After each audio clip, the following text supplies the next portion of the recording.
In the murky waters of the Mississippi River, a struggling YouTuber was about to uncover a conspiracy that powerful people had kept buried for 138 years. What started as a $20 gamble at a dusty estate auction took a haunting turn when she came face to face with 43 voices speaking from beyond the grave. Hannah Kincaid wasn't your typical treasure hunter.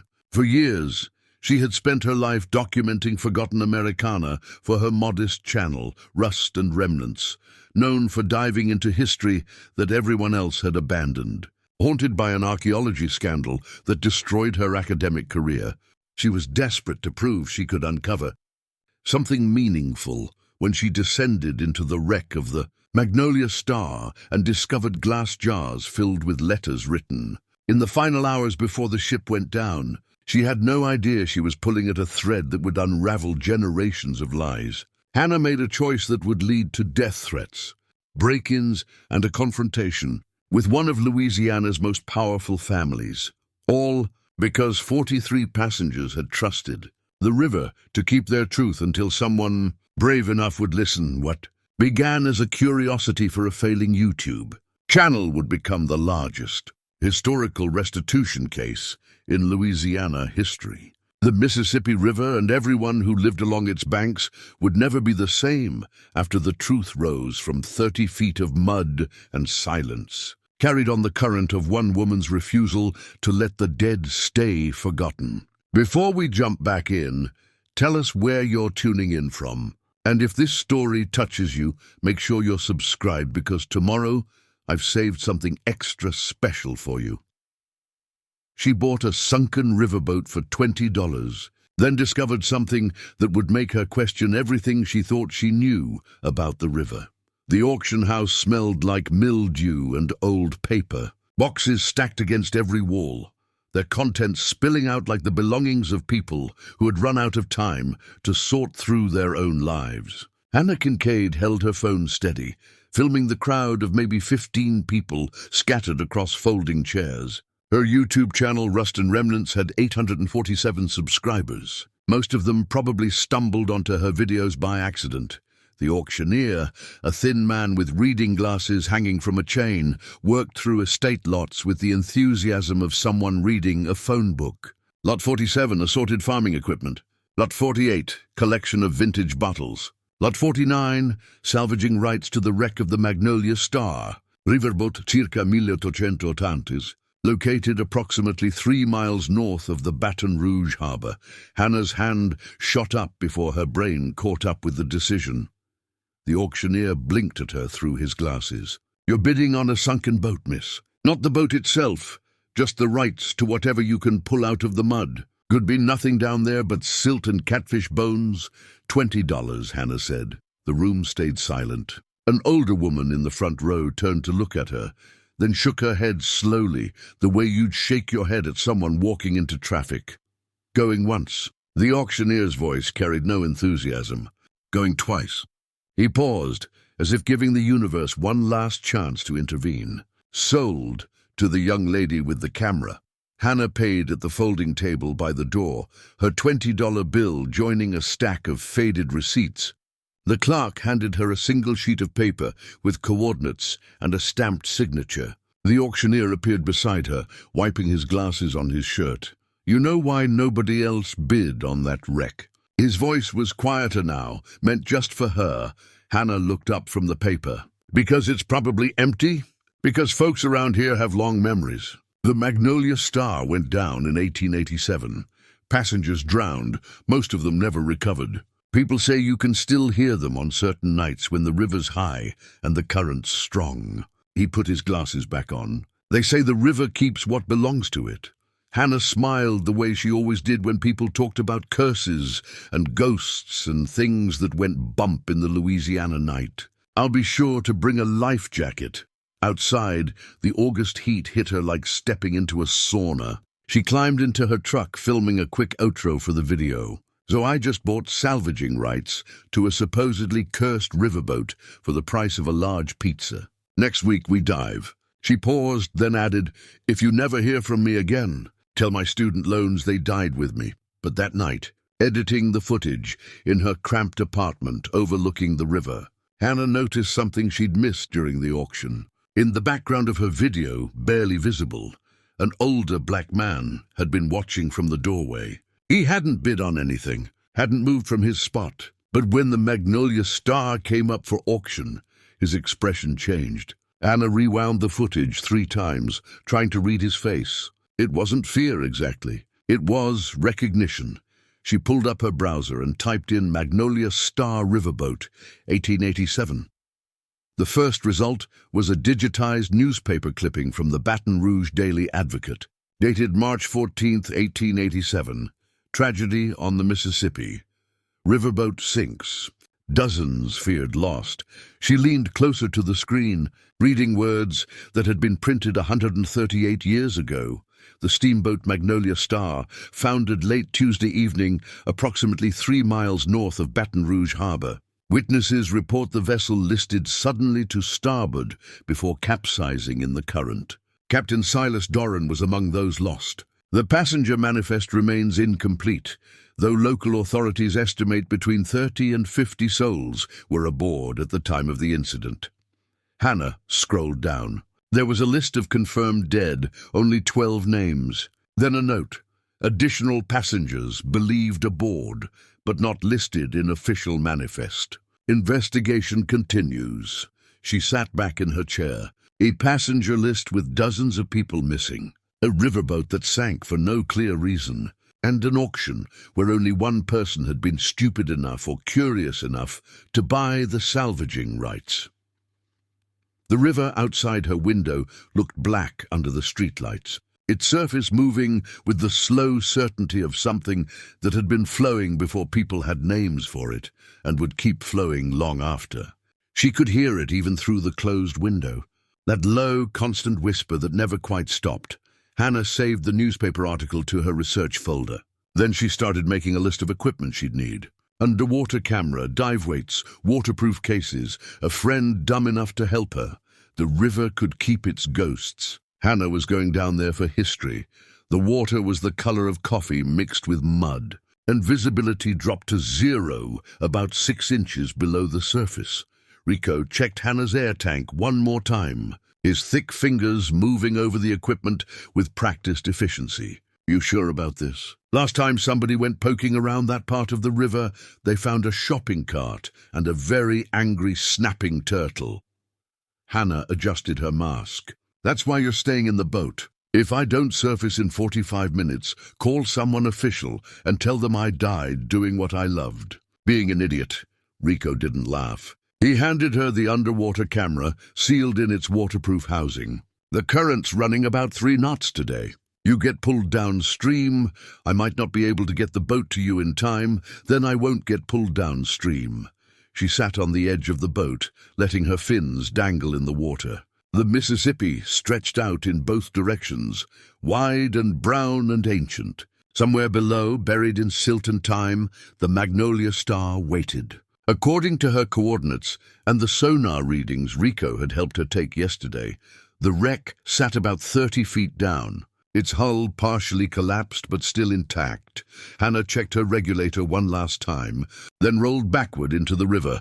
The world went dark and cold. She descended slowly, letting her eyes adjust to the murk. Her flashlight cut through the water in a narrow beam, showing nothing but particles suspended in the current, like snow falling upward. 10 feet down. 20 feet. The pressure built in her ears and she equalized, focusing on her breathing. In through the regulator, out in bubbles that rose toward a surface she could no longer see. At 28 feet, her light caught something solid. A curved surface, wooden planks darkened by more than a century underwater. The hull, Hannah's heartbeat picked up despite her training. She'd done maybe 30 dives in her life, most of them in clearer water looking at less interesting things. This was different. This was touching history that had been hidden since her great-great-grandparents were young. She moved along the hull, filming everything. The wood was surprisingly intact, preserved by the river's silt and lack of oxygen. Barnacles clustered around metal bolts. A section of decorative railing, still elegant despite the decay, curved away into darkness. The current tugged at her, constant and strong, reminding her that the river was still moving, still alive, still capable of pulling her away if she wasn't careful. Hannah found an opening where the deck had collapsed inward. She checked her watch. 20 minutes of air left. She squeezed through the gap, pulling herself into what must have been the main passenger cabin. Her light revealed frozen moments from 1887. A chandelier, its crystals still hanging, swayed gently in the current. Debris covered the floor, things she couldn't quite make out. Organic matter and silt blended together. And there, caught in a collapsed stairwell, a child's shoe. She moved closer, her camera recording. The shoe was small, leather, with tiny buttons up the side. It was wedged between two pieces of broken railing, perfectly preserved, the leather still holding its shape, as if the child who wore it might come back looking for it. Hannah reached out to touch it, then stopped. Something felt wrong. Not dangerous. Exactly. But wrong in the way a room feels wrong when you know someone was just in it, but you can't see them anymore. Her flashlight flickered. The beam died for a second, plunging her into absolute darkness, 30 feet below the surface of the Mississippi River. Then it came back on. But in that second of darkness, Hannah could have sworn she saw another light. Deeper in the wreck, a soft glow that couldn't have been there, moving through the flooded corridors, like someone carrying a lantern. She checked her air. 15 minutes. Time to go. Hannah backed out of the opening, pulling herself along the hull toward open water. Her camera kept filming, the lens pointed back into the wreck. She surfaced near the boat, Rico's hand immediately reaching down to help pull her up. "You good?" His face showed real concern. Hannah spat out her regulator. Yeah, I'm good." She climbed into the boat, water streaming from her wetsuit. Just weird down there, really weird. Weird how? She didn't know how to explain it. The feeling of being watched by empty water. The light that couldn't have been a light. The shoe that looked like it had been placed carefully instead of lost in chaos. Just weird, she repeated. Back at her apartment, Hannah uploaded the dive footage to her computer. The video was murky, the kind of underwater footage that would need serious editing to be watchable. She scrubbed through it, pausing on the chandelier, the debris, the small shoe caught in the railing. Then she reached the moment when her flashlight had died. The screen went black for exactly 3 seconds. But in those 3 seconds, the camera had picked up something her eyes hadn't, a shape, humanoid, moving through the flooded cabin. It could have been an optical illusion, a trick of shadow and silt. It could have been anything. Hannah played it again and again. The 3rd time through, she used software to brighten the image. The shape resolved slightly. A figure in old-fashioned clothing, long skirt or coat, moving with purpose toward the back of the wreck. And in the corner of the frame, barely visible, what looked like text carved into a wooden beam. Hannah zoomed in, adjusting the contrast. The carved letters appeared slowly. Captain's Quarters, S. Doran. She sat back, her wet hair dripping onto her shoulders. Captain Silas Doran, lost with his ship in 1887. His quarters would be at the stern, the back section of the wreck she hadn't reached yet. Hannah looked at the time, nearly midnight. The river outside her window whispered its constant whisper. Tomorrow she'd go back down. But tonight, as she tried to sleep, she kept seeing that small shoe wedged in the broken railing. Kept wondering what happened to the child who wore it. Kept hearing a sound that might have been the building settling, or might have been someone whispering her name. Hannah.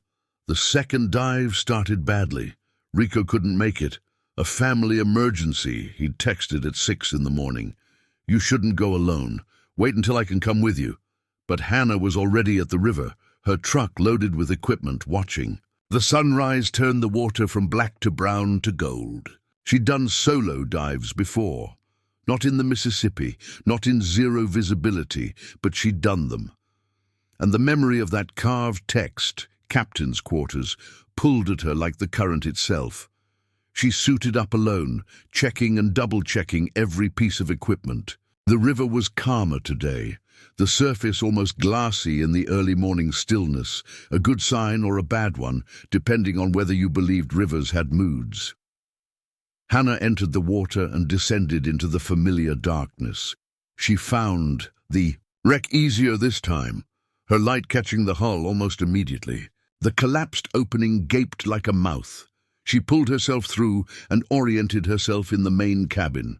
The chandelier swayed in the current. The small shoe was still wedged in the stairwell, waiting. She moved toward the stern, following the sloping floor deeper into the wreck. The passage narrowed. Debris blocked parts of the corridor, and she had to squeeze through gaps barely wide enough for her tank. Her breathing echoed in her ears, steady but faster than it should be. The captain's quarters were at the end of a short hallway. The door had rotted away, leaving only the frame. Hannah shone her light inside. The room was remarkably intact. A desk bolted to the floor, papers long since dissolved into pulp. A narrow bed frame, and along the far wall, a wooden panel that looked newer than the rest, less decayed. Hannah moved closer, running her gloved hand over the panel. It was carved with intricate designs, flowers and vines, beautiful work for a riverboat cabin. But something about it felt deliberate, as if the beauty was meant to hide rather than display. She found the seam by accident, her finger catching on a slight depression. The panel was a door, and it was locked. The lock was hand-forged iron, rusted but still solid, holding secrets that had been underwater for 138 years. Hannah checked her air. 25 minutes remaining. She pulled a small pry bar from her belt and worked it into the seam. The wood was soft with rot, but the lock held firm. She applied more pressure. More. The pry bar slipped, and she had to catch herself before crashing into the desk. She tried again, this time bracing her fins against the floor. The wood around the lock began to splinter. She worked the bar back and forth, feeling the panel give way piece by piece. Finally, with a movement she felt more than heard, the lock separated from the wood. The panel swung open. Inside was a metal box about the size of a briefcase, sealed with wax that had somehow survived the water. Hannah lifted it carefully, expecting it to fall apart in her hands. But the seal held, and the box itself felt solid, purposefully built to last. She secured it to her belt and turned to leave. That's when she saw the plaque, small, brass, mounted beside the doorframe where she hadn't noticed it before. She moved her light closer to read the engraving. Captain Silas Doran, 1847, 1887. The river keeps what the river knows. Hannah's regulator suddenly felt tight in her mouth. She backed out of the cabin and moved through the wreck faster than she should, pulling herself through passages and openings with growing urgency. The water seemed darker somehow, the silt thicker, as if the river was closing in around her. She surfaced gasping, even though her air gauge showed 10 minutes remaining. The morning sun was too bright after the darkness below. Hannah climbed onto the small dock she'd launched from, the metal box still secured to her belt. For a long moment, she sat there dripping, catching her breath, staring at the sealed container. Then with shaking hands, she worked at the wax seal. It cracked and fell away in chunks. The box opened with a groan of old metal. Inside were glass jars, 6 of them, each sealed with cork and wax. And inside the jars, protected from water and time, were letters. Dozens of them, folded and pressed together, the paper yellowed but intact. The handwriting was visible through the glass, careful cursive in fading ink. Hannah lifted out the first jar and carefully opened it. She unfolded the top letter, handling it like it might dissolve at her touch. The date at the top read March 13th, 1887, the day before the Magnolia Star went down. To whoever finds this, telling and preparing this story took us a lot of time, so if you are enjoying it, subscribe to our channel. It means a lot to us. Now back to the story. The words were written in a steady hand, someone who had taken their time despite whatever chaos was coming. Hannah's eyes moved down the page. Tell the truth they tried to drown with us. We were 43 souls aboard this vessel, though you will find only 12 names in any record that survives. The rest of us were meant to disappear. We carried with us not just our lives, but our proof, deeds to land promised and stolen, savings from 100 freedmen's families, documentation that powerful men wish buried deeper than any river could manage. If you are reading this, then the river has kept us but not kept our story. The captain knows what is about to happen. He has helped us hide what we can in the places they will not think to look. But we know his mercy will cost him everything. My name is Leah Ward. My brother Samuel travels with me. If this letter survives and we do not, tell whoever looks for us that we tried. Tell them the name Boone. Tell them to dig deeper than the river, deeper than lies, until they find what was stolen. The river keeps what the river knows, and we are trusting it to keep this truth until someone brave enough to listen comes along. Hannah read the letter 3 times, her hands trembling. 43 souls, 12 names, a man named Boone. Proof that was meant to be drowned. She looked at the other jars, at the dozens of letters still waiting to be read. Each one a voice from 1887, speaking across time, waiting for someone to listen. The river moved past the dock with its constant whisper. Hannah pulled out her phone and took photos of the letter, of the box, of the jars. Then she called the only person she knew who might understand what she'd found. The phone rang 3 times before a woman's voice answered. Dr. Lucille Barnes. Speaking. Lucy. Hannah's voice came out rough. You need to see something. Right now. Can you meet me at my place? Hannah, what's wrong? I found them, Lucy. The passengers from the Magnolia Star. They left letters, and one of them mentions a name. She looked down at the careful handwriting, at Leah Ward's words, preserved in glass and time. They left us their story. And I think someone killed them to keep it quiet, the river whispered behind her. But now, for the first time in 138 years, someone was listening. Dr. Lucille Barnes arrived wearing the expression of someone who had driven across town expecting a curiosity and found a bombshell instead. She stood in Hannah's kitchen, white cotton gloves on her hands, reading Leah Ward's letter for the 4th time. Her dark eyes moved across the faded ink with the precision of someone trained to extract truth from historical fragments. But her hands, Hannah noticed, were shaking slightly. This is real. Lucy's voice was quiet. She set the letter down carefully on Hannah's table, which was now covered with protective plastic and all 6 glass jars. This is authenticated 1887 correspondence. The paper, the ink, the writing style, all of it matches the period perfectly. Hannah leaned against the counter, watching her friend work. So the Magnolia Star wasn't just a riverboat accident.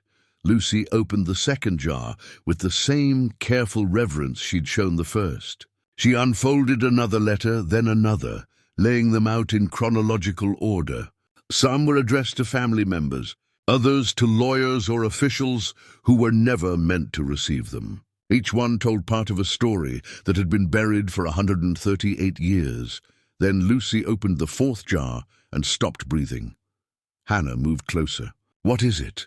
Lucy held up a letter, her gloved hand trembling now for a different reason. This one was addressed to whoever finds these words.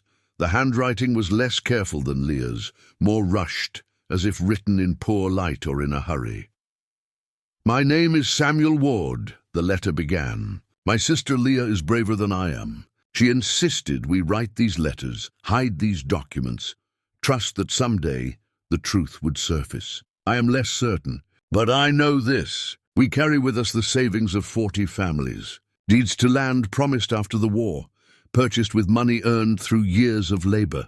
Proof that cannot be allowed to survive if certain men are to keep what they have stolen. There is a man named Boone, Charles Boone.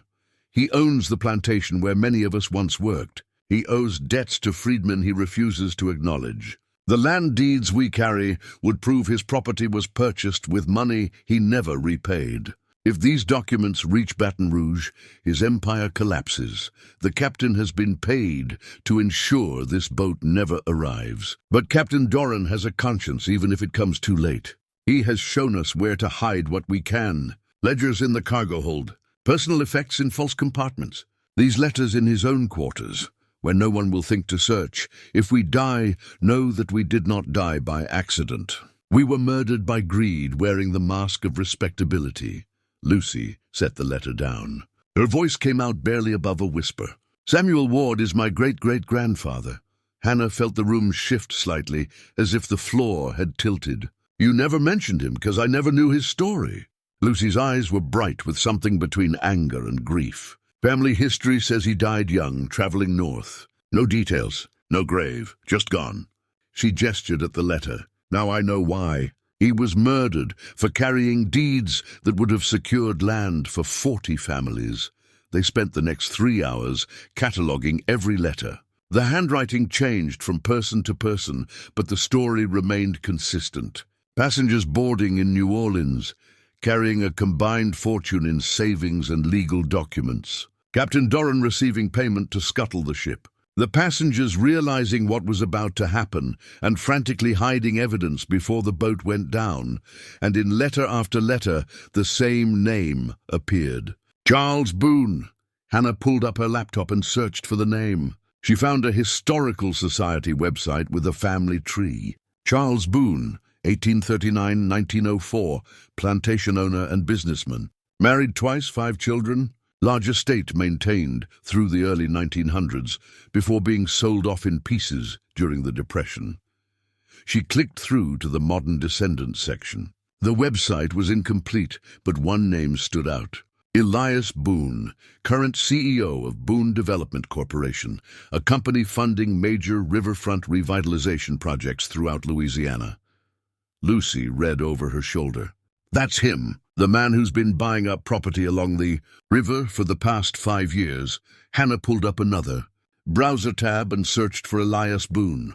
His company website featured glossy photos of proposed developments, upscale restaurants and boutique hotels, all with river views. His personal bio described him as a 5th-generation Louisianan committed to preserving the state's heritage while building its future. Lucy's laugh was sharp and bitter. Preserving heritage. By burying the truth about where his family's fortune came from. Hannah stared at the screen, at Elias Boone's confident smile in his professional photo. We need to confront him. See if he knows about any of this? Lucy shook her head. He knows. Men like that always know. Their wealth is built on secrets passed down through generations. The question is what he'll do when he realizes we know too. They decided to request a meeting under the pretense of seeking sponsorship for a historical documentary.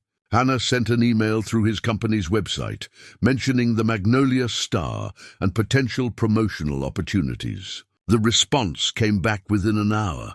Mr. Boone would be happy to meet with them tomorrow at 2 p.m. at his downtown office. That night, Hannah couldn't sleep.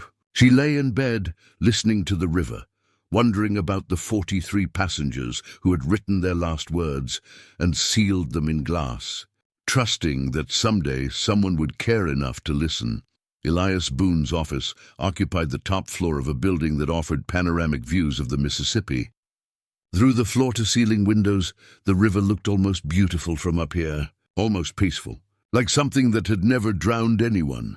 The man himself was exactly what Hannah expected. Mid-50s, silver at the temples, expensive suit that probably cost more than her truck. He greeted them with a handshake that was firm without being aggressive, a smile that looked genuine but revealed nothing.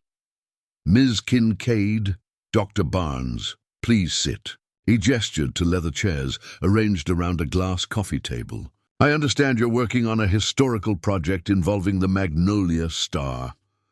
Hannah glanced at Lucy, who gave a slight nod. We've made some discoveries about the shipwreck that we think might be of interest to the community. Letters from passengers, historical documents. We're hoping to create a documentary that brings their story to light. Boone's expression remained pleasant. Fascinating.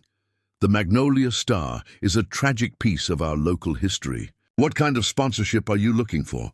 Lucy leaned forward. Actually, Mr. Boone, we were hoping you might have some family records that could help us understand the context of that time period.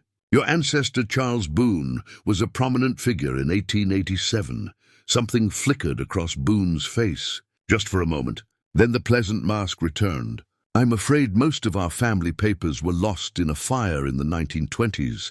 What little remains is fairly mundane. Business records, property transfers, that sort of thing. Hannah watched him carefully. Nothing about the Magnolia Star specifically? Boone stood and walked to the window, his back to them. The Magnolia Star was one of many riverboats operating at that time. I believe my great-great-grandfather may have used it for business transport occasionally, but beyond that, I couldn't tell you much. He turned back to them. Why do you ask? Because your ancestor's name appears in the letters we found. Multiple times. Hannah kept her voice neutral. The passengers seemed to believe Charles Boone had something to do with the ship's sinking. The silence stretched out for 5 full seconds. Boone's smile never wavered, but his eyes had gone cold. The passengers of a sunken riverboat made accusations against my family. Ms. Kincaid, I'm sure you understand that people facing tragedy often look for someone to blame. Historical documents require context and careful interpretation. Lucy's voice cut through the room like a blade. My great-great-grandfather was on that boat, Mr. Boone. Samuel Ward. His letter is very specific about what your ancestor did and why. Boone returned to his chair, but he didn't sit. I'm sorry for your family's loss, Dr. Barnes, but I think you'll find that accusations made under duress, written in the final hours before a disaster, aren't reliable historical evidence. He looked between them. If you'll excuse me, I have another meeting shortly. They were being dismissed. Hannah stood, pulling a business card from her pocket. If you remember anything that might help with our research, please let us know. Boone took the card without looking at it. Of course, and Ms. Kincaid, be careful diving in the Mississippi. It's more dangerous than people realize.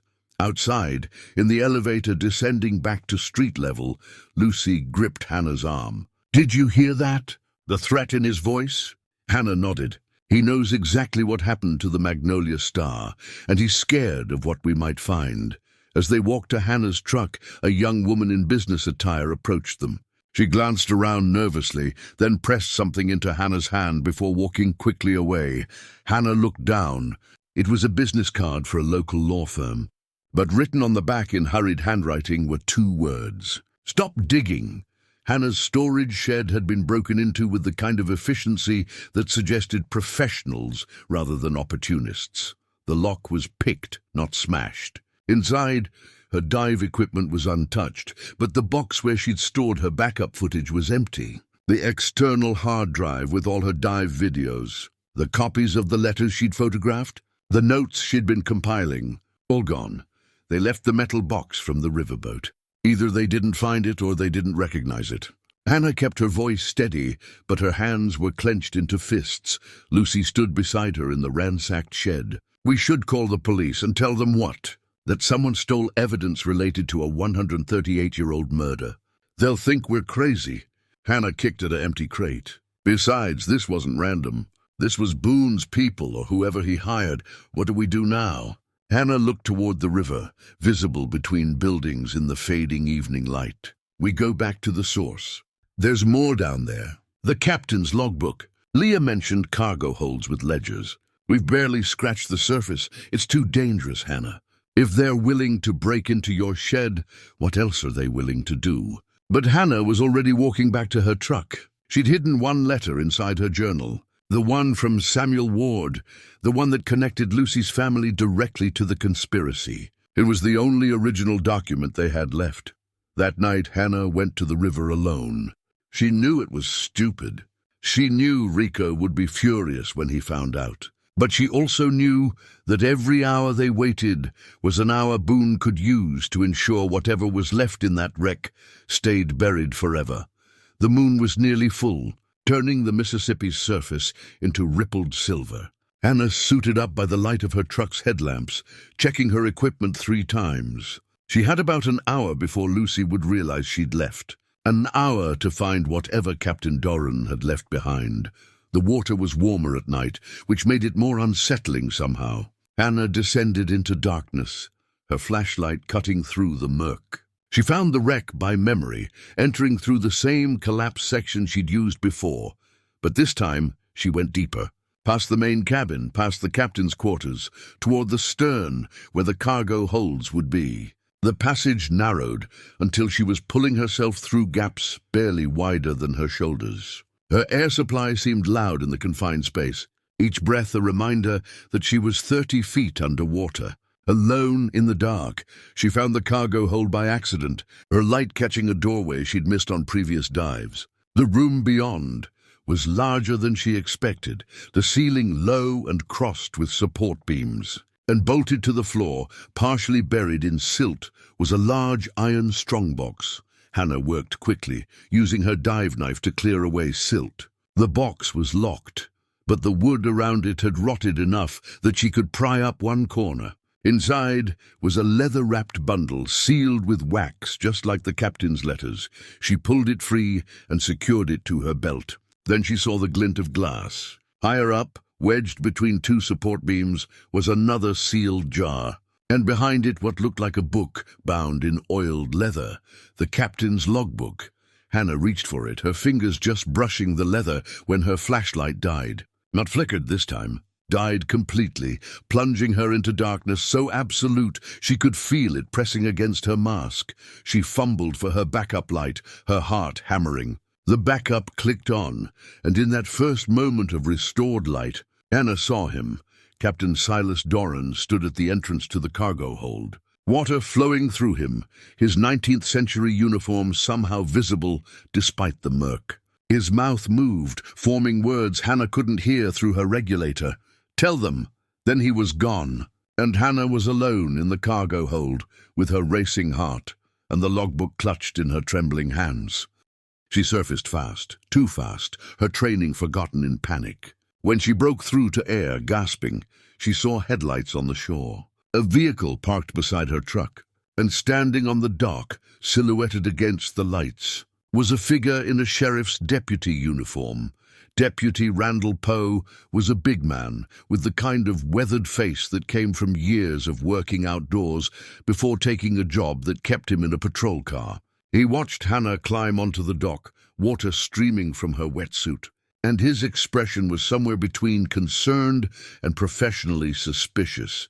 You know, diving alone at night in the Mississippi is about the stupidest thing a person can do. Hannah pulled off her mask. "I'm aware, and you know I got a call about suspicious activity at this location. Someone concerned about safety violations." He crossed his arms. "Want to tell me what you're really doing out here?" "Research."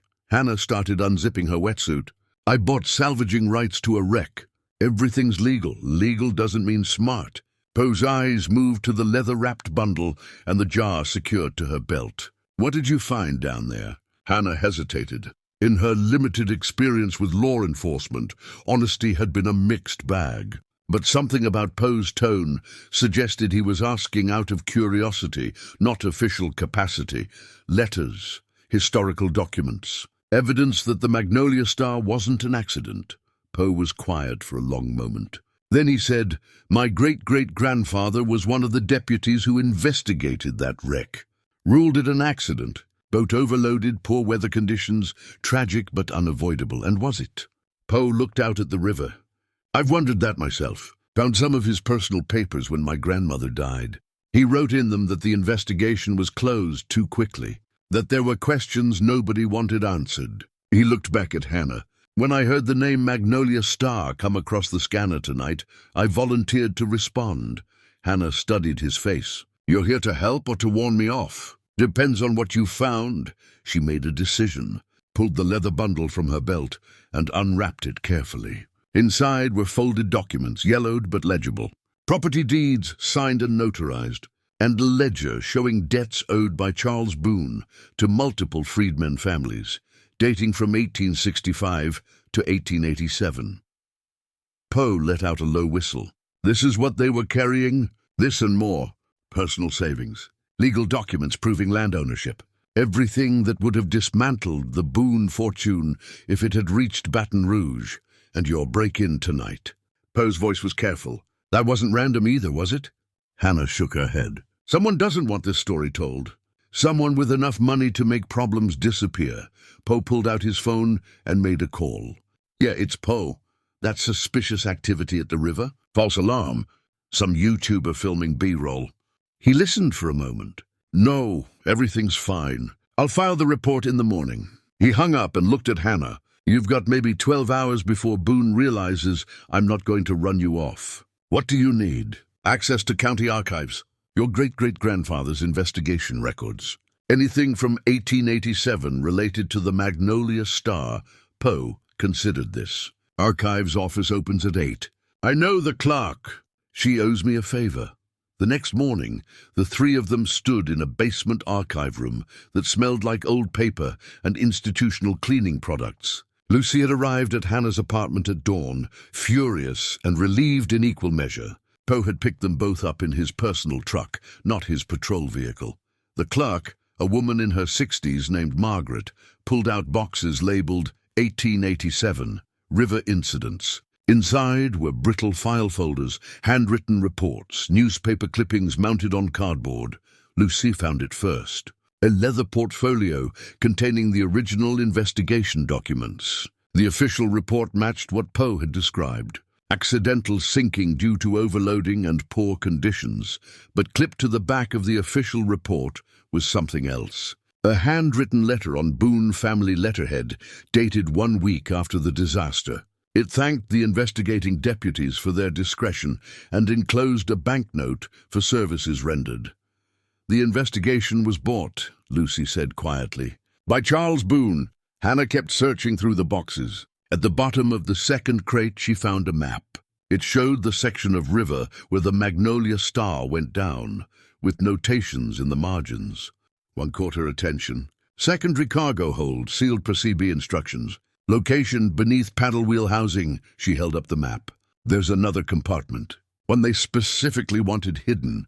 Poe leaned in to look. The vault under the river. I've heard old-timers mention it. Always thought it was just legend. Hannah looked at Lucy, then at Poe. Whatever's down there, it's the final piece. The thing Boone really doesn't want found. Lucy nodded slowly. Then we find it. But this time you don't go alone. Poe pulled out his phone again. I know some divers who owe me favors. Professional ones who won't ask too many questions. He looked at Hannah. But once we pull this up, once we go public, there's no going back. You understand that? Hannah thought about the letters written in final hours. About Samuel Ward and his sister Leah. About 43 passengers who trusted the river to keep their truth. About Captain Doran's ghost-mouthing words she'd felt more than heard. Tell them, I understand, she said. And I'm ready. Dawn came with fog so thick the river disappeared into white nothing. Hannah stood on the dock with Lucy and Poe, watching two professional divers check their equipment with the kind of methodical precision that came from years of working in dangerous conditions. Marcus was ex-Navy, built like a tank, with scars on his hands from handling underwater explosives. Sarah was smaller but moved with the efficiency of someone who had spent half her life underwater. The map from the archives was sealed in a waterproof case. Sarah studied it one more time, tracing the location with her finger. Beneath the paddle wheel housing, that'll be buried deep in silt. We'll need to excavate carefully or the whole structure could collapse. How long? Hannah asked. Sarah looked at the river, calculating current and visibility. 3 hours minimum, maybe 4. You sure about this? Hannah thought about the letters hidden in her apartment, about Lucy's great-great-grandfather dying for carrying truth, about Captain Doran's ghost-mouthing words in the darkness. I'm sure, Marcus gestured to Hannah. You're coming down with us. You know that wreck better than anyone, but you follow our lead. Current gets strong, we abort. Structure looks unstable, we abort. Understand? Hannah nodded. She suited up alongside them, her hands steadier than she expected. Lucy squeezed her shoulder before she entered the water.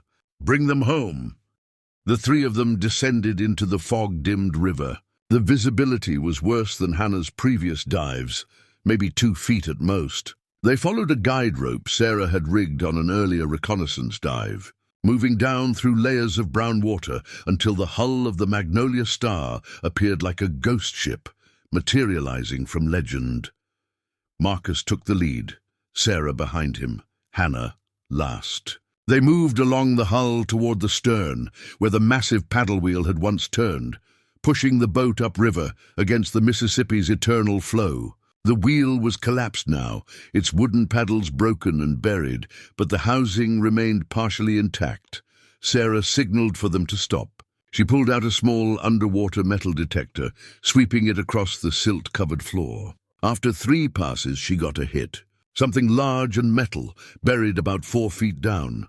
They worked in shifts, using their hands and small tools to clear away silt.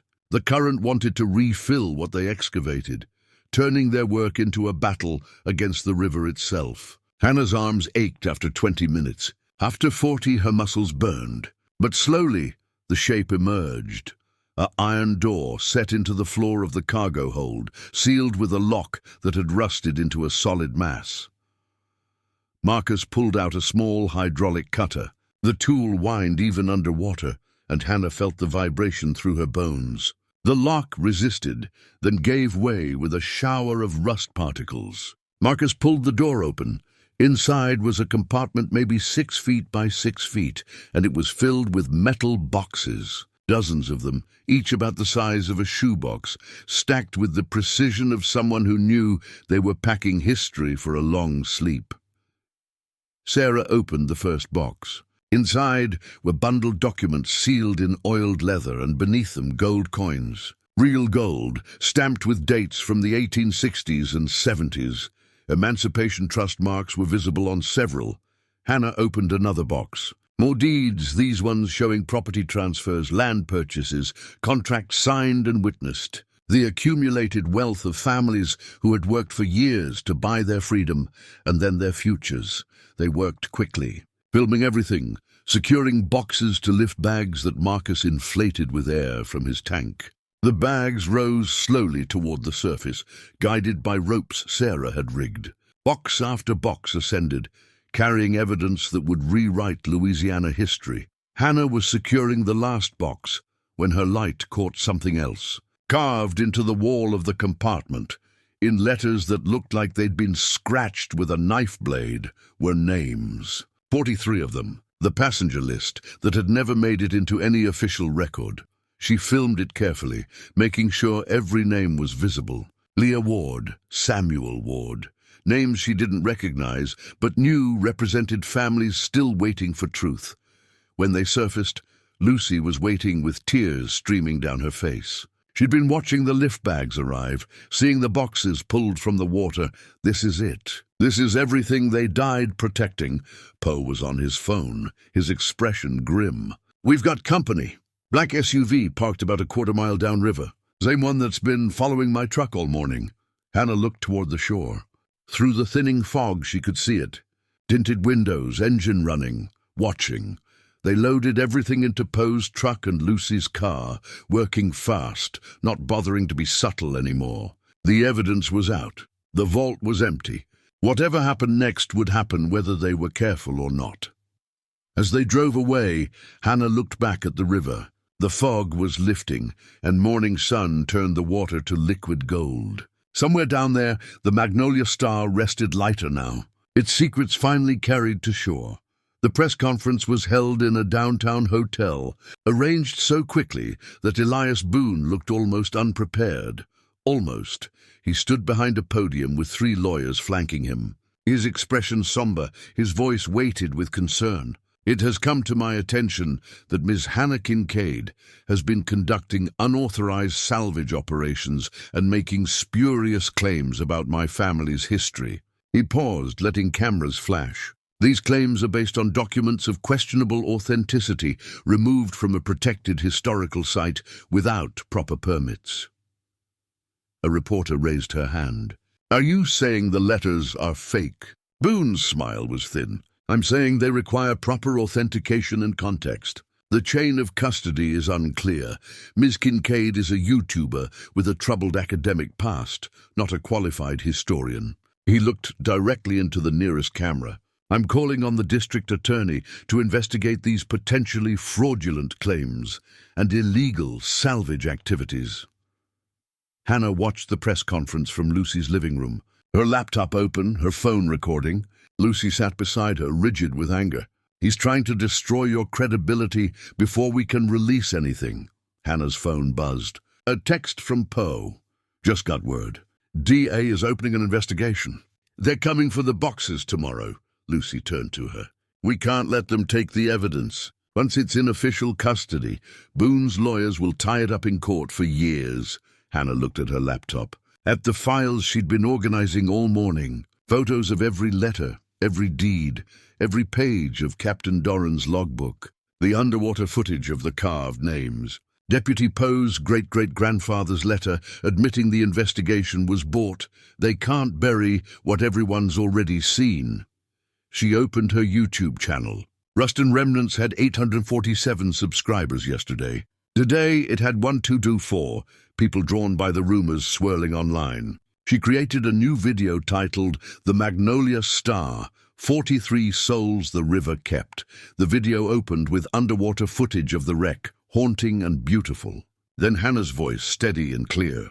"In 1887, a riverboat called the Magnolia Star sank in the Mississippi River. Official records say it was an accident. 12 people died, but those records were lies." She showed the letters one by one. Leah Ward's opening plea, Samuel Ward's accusation, Captain Doran's confession in his logbook, the names carved into the vault wall, the deeds and documents proving a conspiracy that spanned generations. 43 people died protecting this truth. They were murdered for carrying evidence that would have secured land and wealth for freed families across Louisiana. They were murdered by a man named Charles Boone, whose descendant is now trying to silence this story again. She showed the banknote paying off investigators, the map to the hidden vault, the boxes of gold and deeds emerging from the river. The truth has been underwater for 138 years. But the river keeps what the river knows. And today it gave those secrets back. She uploaded the video at 3 p.m. By 6 p.m. it had 50,000 views. By midnight, 500,000. News organizations picked it up. Historians began weighing in, and descendants of the Magnolia Star passengers started coming forward. A woman in Atlanta contacted Lucy. Her great-great-grandmother's name was on the carved list. She had family stories of a riverboat and lost land deeds, but had always thought they were just stories. A man in Houston sent documentation showing his family had sued Charles Boone in 1888, trying to recover debts. The case was dismissed. Now he understood why. More descendants appeared, bringing their own fragments of history. Birth certificates, marriage records, property claims filed and rejected, each piece fitting into a puzzle that had been scattered for more than a century. On the third day, Deputy Poe called Hannah. The DA dropped the investigation. Federal authorities are taking over. They're reopening the case as a historical civil rights investigation. Hannah closed her eyes. "It's really happening. It's really happening," Poe confirmed. "And there's more. Elias Boone left the country this morning. Private flight to the Cayman Islands. His lawyers issued a statement saying he's taking a leave of absence for personal reasons. He's running. Because 43 people refused to let their truth die, and you refused to let it stay buried. The story spread beyond Louisiana. National news picked it up.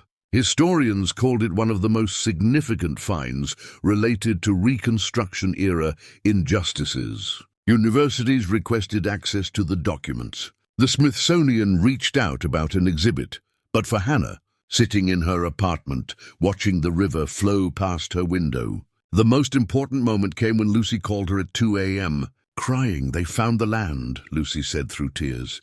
"Samuel's land. The deed in the vault listed property outside Baton Rouge. It's a shopping center now, but the records show it was sold illegally in 1889. My family has legal standing to claim compensation." Hannah felt something tight in her chest finally loosen. He didn't die for nothing, none of them did. And now the whole world knows their names. Hannah returned to the river at sunrise, alone. She carried a small bronze plaque, custom-made, paid for with money from her suddenly popular YouTube channel. The channel now had 200,000 subscribers, but she hadn't posted anything since the original video. Some stories were too important to turn into content. The plaque was simple, no elaborate designs, just words. In memory of the 43 passengers of the Magnolia Star, March 13th, 1887, your truth has risen. Your names are remembered. She'd chosen a spot on the bank where the current was gentle, where the river curved and the morning light caught the water just right. She bolted the plaque to a stone marker, working carefully, making sure it would last. When she finished, she sat on the bank and pulled out her phone. One final video. Not for views or validation, but because the story deserved an ending. She set the phone on a tripod and pressed record. 3 months ago, I bought a sunken riverboat for $20. Hannah's voice was quieter now, reflective. I thought I was buying content for my channel, maybe a few interesting artifacts. What I found instead was 43 people who refused to let injustice have the last word. She gestured to the plaque behind her. Their names were erased from history. Their wealth was stolen. Their deaths were covered up, but they left letters. They hid documents. They trusted that someday someone would find what they'd hidden and tell the truth. Hannah looked at the river, at the way it caught the light. The Mississippi doesn't forget, it waits. It keeps what it's given until the right moment, the right person, comes along to bring those secrets back to the surface. She held up a piece of paper. The last letter, written by Leah Ward, in the final hours before the Magnolia Star went down. If the river carries this, may it carry our names with it. May someone remember we lived. May someone tell the truth about how we died. May the people we tried to protect finally receive what was stolen from them. Hannah folded the letter carefully. The river carried their names for 138 years, and now those names are carved in bronze. Recognized by federal investigators, taught in history classes, claimed by descendants who finally understand where they came from. She stood, walking to the water's edge. The current moved past her feet, constant and unstoppable. 43 people died in this river, but their story didn't die with them. It waited, and when it rose again, it changed everything. She looked back at the camera. The river remembers, and now, so will we. She stopped recording and sat for a long moment, just listening to the water. Footsteps approached behind her. Lucy, carrying 2 cups of coffee. Thought you might be here. Lucy handed her a cup and sat beside her. How do you feel? Hannah considered the question. Tired, relieved, like I finally did something that mattered. You gave 43 people their voices back. Lucy's eyes were on the river. You gave my family our history. That matters more than you know. They sat in silence, watching the river flow.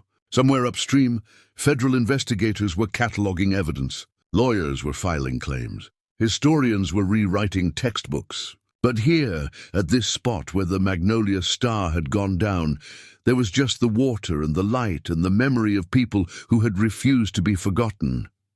Hannah's phone buzzed. An email from the National Archives. They wanted to interview her for their oral history project. Another from a publisher interested in a book. 3 more from documentary filmmakers. She turned off her phone. Lucy smiled. Overwhelming? A little. Hannah looked at the plaque, at the way the bronze caught the sunlight. But I think they'd want their story told as widely as possible. Every voice we can give them, every platform, then you'll do it. Lucy squeezed her shoulder. But maybe take a day first. Just be here with them. So Hannah sat by the river and watched the sun rise higher, turning the water from gold to brown, to that familiar Mississippi color that was somehow both beautiful and ordinary. The river that had kept secrets and given them back. The river that remembered when people forgot. Behind them, carved in bronze, 43 names caught the morning light. The current moved past, constant and eternal, carrying the whispers of the past toward whatever future was willing to listen. And for the first time in 138 years, Someone had finally heard. The investigation into the Magnolia Star incident led to the largest historical restitution case in Louisiana history. Descendants of the passengers received both financial compensation and legal title to lands that should have been theirs generations ago. Dr. Lucille Barnes was appointed director of the Magnolia Star Memorial Archive at LSU. Deputy Randall Poe joined a state commission investigating historical civil rights violations.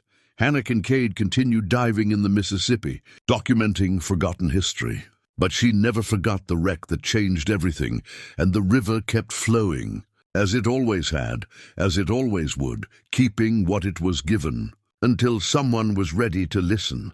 Up next, we have two more incredible stories that are waiting for you.